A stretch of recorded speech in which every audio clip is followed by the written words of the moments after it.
Hello everyone, back নতুন mini blog. আজকে সকাল সকাল বেরিয়েছি কোথায় একটু ডাক্তারের কাছে যাবো। আমার ঠান্ডা প্রবলেমটা কী কারণে হচ্ছে তাই আর একবার চেক আপ করতে যাচ্ছি হাতের রিপোর্ট নিয়ে।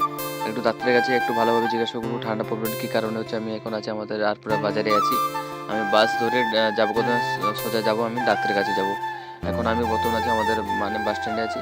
সোজা এখন যাবো কোথায় না মাপসা। কারণ আমি বাসে এখন কিছু ক্লিপ তোমাদেরকে দেখাতে পারবো না। কেন? আর সেখানে কি দেখাবো তোমাদেরকে, সেরকম কিছু দেখার কিছু নেই। আমি এখন ডাক্তারের কাছে যাচ্ছি। এখন আমি অনেক রাস্তা আছে, অনেক রাস্তা মানে মাপসা থেকে পুরো অনেক রাস্তা আমাকে হাঁটতে হবে এখন। হেঁটে হেঁটে আমার পুরো পা পুরো ব্যথা হয়েছে। সকাল থেকে কিছু খাইনি, পুরো পেটে খিদে পেয়েছে। দেখতে পাচ্ছি হাতটা অনেক বড় হসপিটাল, দেখতে পাচ্ছি অনেক বড়। এখন আমি তার ভিতরে গিয়ে 9 দিতে হবে আমাকে। কেন?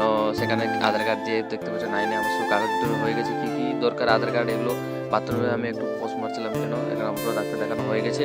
হাতের রিপোর্ট, ওষুধ, কিছু বললো কি তোমার অ্যালার্জি আছে, তা নাকের একটু মাছ ফাছ দিতে বলছিল। তারপরে কি হয়েছিল, মেডিসিন আর নাকে ছাড়ার জন্য একটু ড্রপার দিয়েছিল। আর এই একটু ভিডিও লাগলো।